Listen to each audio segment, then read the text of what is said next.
Hello dear, good evening and welcome to my YouTube channel star teaching point. दोस्तों, पिछले lecture में हम discuss कर रहे थे या फिर हम कहें तो वो टॉपिक हमारा कंप्लीट भी हो चुका था, जो कि था प्रोटेस्टेंट आंदोलन। उसमें हमने देखा भी था कि जो इसके कारण थे, धार्मिक कारण था, सामाजिक कारण था और आर्थिक कारण था, उसमें कौन कौन से फैक्टर लागू हो रहे थे। अब यहाँ आगे जो हम देखने वाले हैं वो है हमारा राष्ट्रीय राज्य का उद्भव। ये जो राष्ट्रीय राज्य का उद्भव आ रहा है, आप देखेंगे जो हमने व्यावसायिक क्रांति देखी थी उसका एक चार्ट भी खींचा हुआ था। तो उसमें आप देखेंगे जिस तरह से पहले मुद्रा का प्रसार हुआ ग्रामीण क्षेत्रों में, उसके पश्चात आप देखेंगे वहां पर सामंतवाद का पतन होता है और आगे राष्ट्रीय राज्य की उद्भव होती है। यही जो यहाँ पर राष्ट्रीय राज्य का उद्भव हो रहा है,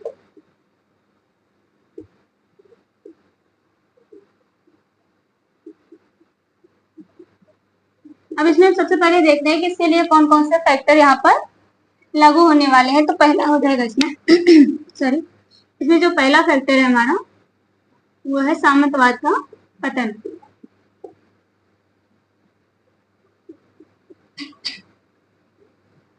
जो दूसरा है वो है सर्वव्यापी चर्च व्यवस्था।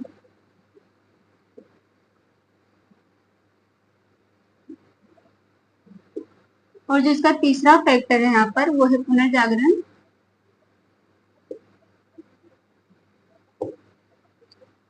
चौथा है विचारकों का समर्थन।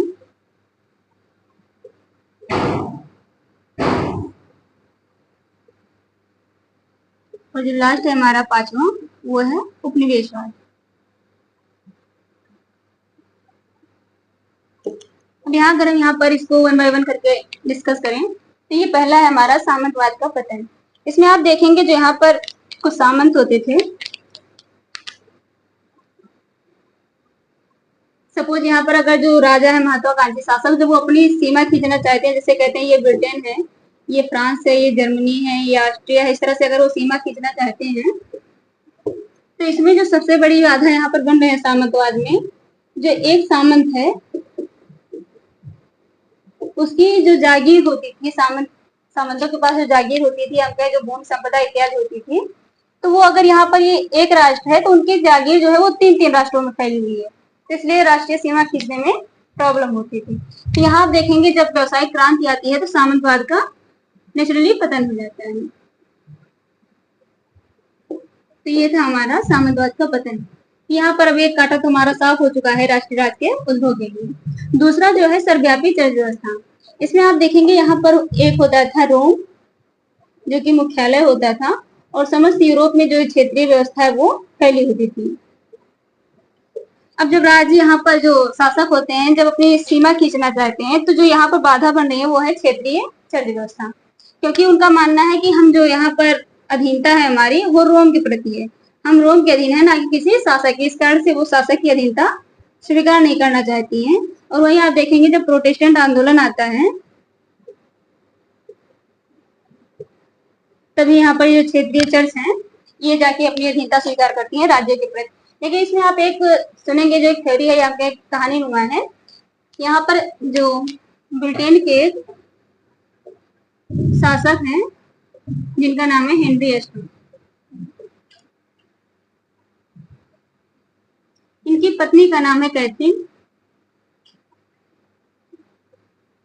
लेकिन यहाँ आप देखेंगे जो ये हेनरी एस्टम है इन्हें एक दूसरी महिला से प्रेम हो जाता है जिसका नाम है एनी बुलेन।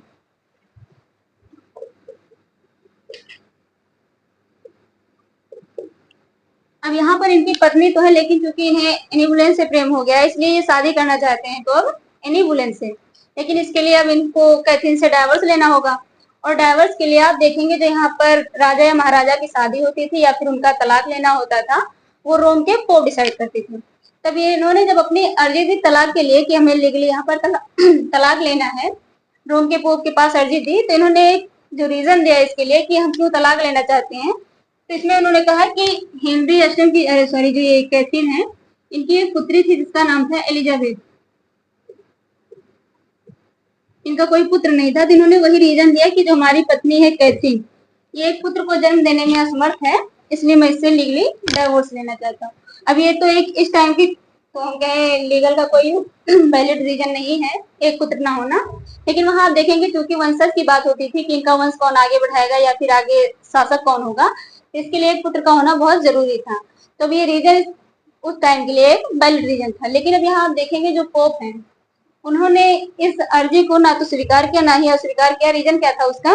जो ये कैथरीन थी, आप देखेंगे जो यहाँ पर पवित्र रोमन सम्राट था चार्ल्स पंचम। अब पवित्र रोमन सम्राट तो वैसे भी अपने आप में इतना बड़ा वंश था या जो भी था वहां पर साम्राज्य था, तो जो कैथरीन थी वो इनकी बहन थी। अगर पोप यहाँ पर उनके डाइवोर्स को स्वीकार करता तो नाराज होते चार्ल्स पंचम, और अगर ना स्वीकार करता तो हेनरी अष्टम नाराज होते। तो इसलिए आप देखेंगे आज के कॉन्सेप्ट में चलता है पॉकेट वीटो। तो उस टाइम के जो पोप थे उन्होंने उस अर्जी नुमा को पॉकेट वीटो की तरह अपने जेब में रख लिया, अर्थात कहे तो ना ही हाँ कहा ना ही ना कहा। तो ये था उनका जो उनके द्वारा लिए गए कदम उठाया गया।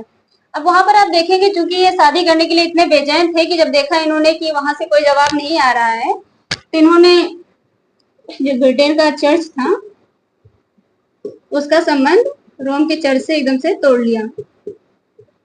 इस तरह से जो आप देखेंगे राज्य के अधीन आ गए चर्च, और वहीं जब प्रोटेस्टेंट आंदोलन आता है तो यहाँ पर शासकों के अधीन हो जाता है जो भी चर्च से आम कहें तो यहाँ पर राष्ट्रीय सीमा खींच लिया जाता है।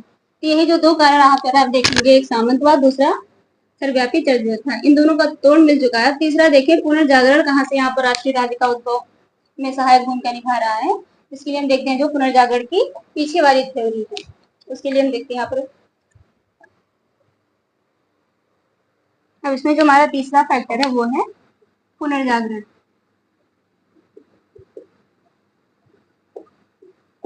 इसमें आप देखेंगे जो हमने पुनर्जागरण पढ़ते टाइम देखा भी था कि जो पीछे हमारा था पुरानी रोमन और ग्रीक जो साहित्य थे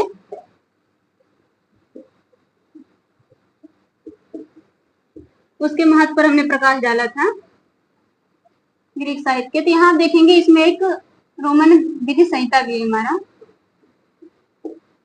इसी के अंतर्गत आता है रोमन विधि संहिता।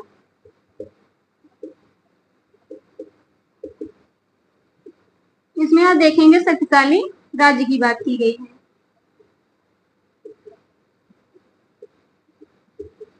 अर्थात हम कहें तो राजतंत्र का, क्योंकि शक्तिशाली राज्य तभी आएगा जब वहां पर कोई महान शासक होगा या हम कहें तो कोई शक्तिशाली शासक होगा। तो इस तरह से आप देखेंगे राष्ट्रीय राज्य का जो उद्भव है उसमें पुनर्जागरण अपनी भूमिका निभा रहा है। इसमें चौथा फैक्टर है हमारा, आप देखेंगे मैं स्टार्टिंग में जो भी यहाँ पर फैक्टर्स लिखा हुआ था उसमें पांचवा हमने लिखा है उपनिवेशवाद। सॉरी वहाँ उपनिवेशवाद नहीं वाणिज्यवाद रहेगा। तो हम सबसे पहले देखते हैं जो हमारा वाणिज्यवाद है। वाणिज्यवाद में आप देखेंगे कि ये किस तरह से राष्ट्रीय राज्य में अपनी भूमिका निभा रहा है। तो इसके लिए आप देखेंगे ये एक आर्थिक आधार दे रहा है, क्योंकि हमने वाणिज्यवाद देते टाइम ये भी देखा था कि जो शासक हैं वो व्यापार को बढ़ावा दे रहे हैं या फिर हम कहें तो जो भी है कीमती धातुओं के संग्रह पर बल दे रहे हैं। तो अर्थात जो राष्ट्र राज्य की सीमा खींचनी है उसके लिए उनको पर्याप्त संसाधन मिल रहे हैं।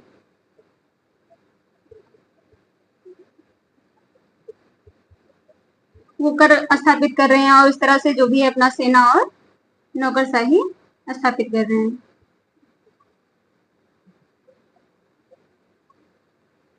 इसी में आप देखेंगे कुछ वंश भी आते हैं, जैसे हम कहें तो फ्रांस में था हमारा बोर्बो वंश,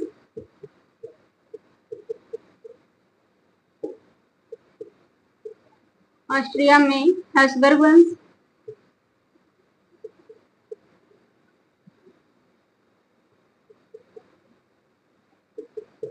रूस में रोमनाव वंश इत्यादि यहाँ पर। और यहीं पर कुछ महत्वाकांक्षी शासक भी हैं जिनमें हम कहें तो जो लुई 13वें थे, लुई 14वें थे, वह हेनरी 7 थे।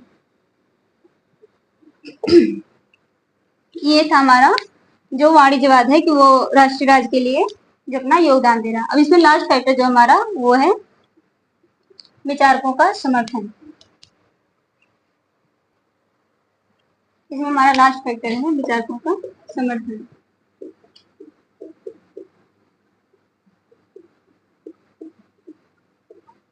इसके लिए आप देखेंगे जब यहाँ पर जो विचारकों की बात आती है तो उस टाइम देखना होता है कि प्रेजेंट टाइम की जो सिचुएशन है वो कैसी है। तो अर्थात हम कहें तो जब भौतिक जो हमारी परिस्थितियां हैं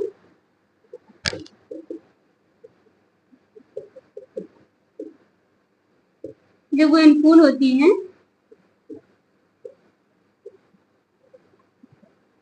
तो विचारधारा का भी समर्थन होता है।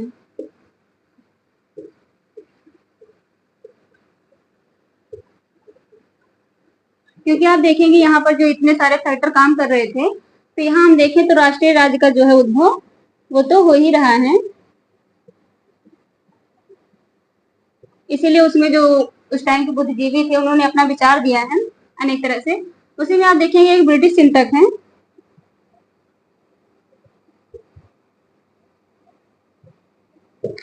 जिनका नाम है यहाँ पर थॉमस हॉब्स।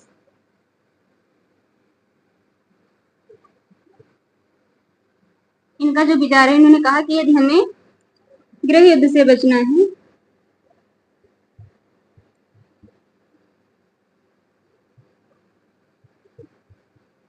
तो एक शक्तिशाली राज्य की स्थापना करनी होगी। इनके विषय में एक कहानी भी है कि जब ये अपनी माता के गर्भ में थे तो उस टाइम वहां पर गृह युद्ध छिड़ा हुआ था। तो इसका जो इम्पैक्ट था कि पूरे प्रजा में हम कहें तो इस तरह का एक भय का माहौल कायम हो गया था कि इनका जन्म 7वें मंथ में ही हो गया था। तो इनका कहना था कि मैं और भय दोनों एक साथ ही जन्म लिए हैं, अर्थात हम कहें तो भय मेरा बड़ा भाई है, इनका मानना था। तो इसलिए इन्होंने जो अपने विचार में कहा कि हमें इस तरह से शक्तिशाली राज्य बनाना चाहिए जिससे हम गृह युद्ध से बच सकें। इनकी एक बुक भी है लेवियाथन, जिसका जो अर्थ होता है सी ड्रैगन। अर्थात इन्होंने कहा कि राज्य को इतना ज्यादा शक्तिशाली बना देना चाहिए कि वो एक सी ड्रैगन की तरह हो जाए जिससे जो है प्रजा को संरक्षण दे सके। तो ये था यहाँ के जो विचारक थे। इसी में एक और है गोंगा, उनका भी यही मानना है कि हमें शक्तिशाली राज्य बनाना चाहिए। तो इस तरह से आप देखेंगे जो यहाँ पर राष्ट्रीय राज्य का उद्भव हो रहा है उसमें हमारे पास फैक्टर काम करते हैं, जिसमें आप देखेंगे पहला है हमारा सामंतवाद का पतन, और दूसरा है सर्वव्यापी चर्च व्यवस्था, तीसरा था हमारा पुनर्जागरण, चौथा था वाणिज्यवाद और पांचवा है विचारकों का समर्थन। यही पे हमारा ये जो राष्ट्रीय राज्य का उद्भव होता है एक तरह से कंप्लीट होता है। अब इसके बाद जो हमारा टॉपिक आता है वो है 30 वर्षीय युद्ध और वेस्टफोलिया की संधि। इसमें आप देखेंगे जो वेस्टफोलिया की संधि है वो आज की डिप्लोमेसी में भी बहुत ज्यादा काम आती है, लेकिन हम उसको देखेंगे क्योंकि वो एक अलग टॉपिक है, तो उसे देखेंगे आने वाले लेक्चर में। तब तक के लिए जय हिंद।